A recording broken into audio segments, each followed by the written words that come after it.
Hi guys, this is Adrian again and welcome back to my channel.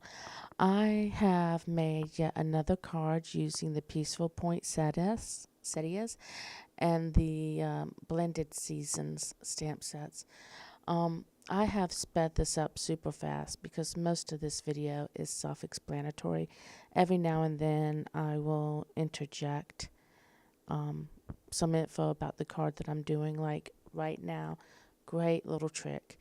If you go ahead and die cut, if you're going to be using a lot, if you're doing a lot, go ahead and die cut before you do the stamping. Then you can use the negative space to line up your stamp if you have a repositioning tool. And then the only thing you have to do is plop the paper into the negative space and everything is perfectly lined up and you can stamp it over and over again. This is actually a trick that I learned from Jennifer McGuire. So shout out to her for all of her wonderful tutorials. And you can see that once you get it set up and going, it's very quick. These are very easy to line up. The first couple of cards that I did the normal way. I stamped it and then colored and then lined up my dies and cut it out. But I found that this way it was just a lot faster. I was able to just zip a whole bunch through the die machine and then just plop them in their spot and stamp away. And I found this to be faster if you're doing multiples. So one of the things I wanted to talk with you guys about is I have been debating for a couple of years now about becoming a Stampin' Up! Demonstrator. And I'll tell you what the deal is. I obviously love Stampin' Up! Products. I mean, I have a ton of them. You guys have seen me use them. But I also like other products. I like, Hero Arts and Queen and Company and May May, you know. um, so I just, you know, I just don't know. I don't know what becoming a Stampin' Up! Demonstrator would entail as far as, like, the videos that I make. Would I still be able to make videos using other products, or would I be limited to Stampin' Up! Products? And then another thing is they have a lot of limited items that come out, which is fantastic. I usually end up buying quite a few of them because they're beautiful and I absolutely love them. But as a demonstrator, am I then like have to put them away? As far as the videos go, I mean, I know privately I could continue to use them, but I'm the person that I will use stamps that I know are no longer available because two things. One, there might still be people out there that have it. And two, 90% of the time I'm teaching a technique and I don't ever want people to get, caught up in I have to have this stamp set. No, I just want you to learn a technique. Like for instance, right now, I'm using some alcohol markers just to color in the poinsettia and the leaves, and then I'm going to use a glitter pen, not glitter pen, gel pen, a gold gel pen to fill in the berries. Um, but I mean, I have a variety of alcohol markers, so I just don't know. That's just one of the things. I do know that as a Stampin' Up! Demonstrator, I'd have to have $300 a quarter in sales to remain active, which basically boils down to $100 a month. And that could be just me. But, I don't really know if I want to commit to buying $100 a month worth of product. And I'm not a huge salesperson. I've done network marketing in the past. I am a doTERRA wellness advocate. I love their oils. I've been using them for 2 years, but I found that I wasn't necessarily great at, the business end of that. And I've done jewelry before that I loved, and I had more success with that. But still, I'm just not let's throw a party and try to make bunches of sales. That's not what comes natural for me. Creating comes natural for me, sharing what I know. most everything I received freely, and freely I give. That's why I don't have the advertisements, or at least I haven't monetized any of my videos purposely, because I received this stuff for free. So I don't know. I know I have 33 subscribers at the time that I'm making this video. I don't know. Would any of you be, potential customers? I don't know. So I also have many friends that are Stampin' Up! Demonstrators, and they are very happy with it. So maybe chime in if you're a demonstrator, present or past, or just kind of share your thoughts with me with, what you think about being a Stampin' Up! Demonstrator. So right now I would love to, save the 20%.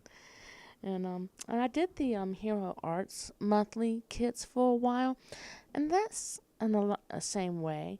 You only had a month to get that kit. They usually sold out all the time, so I can't really complain that Stampin' Up! Has some items that you can only buy for a limited time, because they all do. Simon Says Stamp has his Stamp Timber things. So I don't know. I'm just mulling it over, and I'm looking for some wisdom. Now, this right here, guys, this is one of my mini hot mess moments. I obviously didn't create a great big mess, but I could not get my glossy accents to come out, so I finally just cleared it with a straight pen and some determination off to the side and got it going. My tip for using the glossy accents, I used it on all the areas that I used the gold shimmer pen, is you have to let that set for a good 6-12 hours overnight before you do anything else with it. So you're going to see the magic of video, which is I'm putting those other three away and pulling out the four I've already done. It's a really good shot of the shine that you get with Wink of Stella, and you can see I only added it to the red, but I just love the effect of Wink of Stella.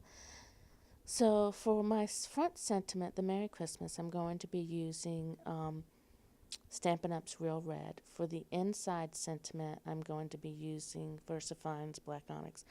I like a good pigment ink for sentiments. It just comes out really crisp.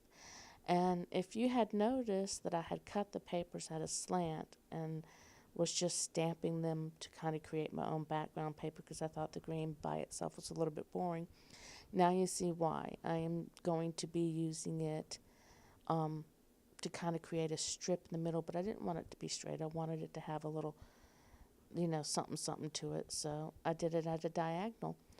The green sheets I cut at 4 inches wide by, I think, 6 inches long. I didn't care how long it was, because I knew that I was going to trim it down to size, which you will see. But that's a very simple and effective trick that you can use. Is just cut your paper at a slant, and then you create a little, I don't know if I want to say a focal point, but just a little je ne sais quoi aspect to the front of the card. It's just not straight. I was in a diagonal mood, I guess. I don't know. So one of these cards you'll see me put together with a combination of tape and glue. Another one you'll see that I just used tape. Doing it this way, you're going to end up with an 1/8 of an inch wide border on each of the sides, but the top and bottom will go flush, and I like that look. So hopefully you did too. So I am also thinking that I need to start doing Christmas like in February.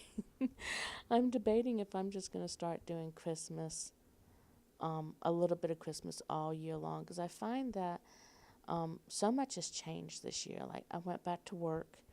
My mom went to assisted living. I've got, a senior and a sophomore, and competitions that are, sometimes local, sometimes out of state, sometimes far away in state.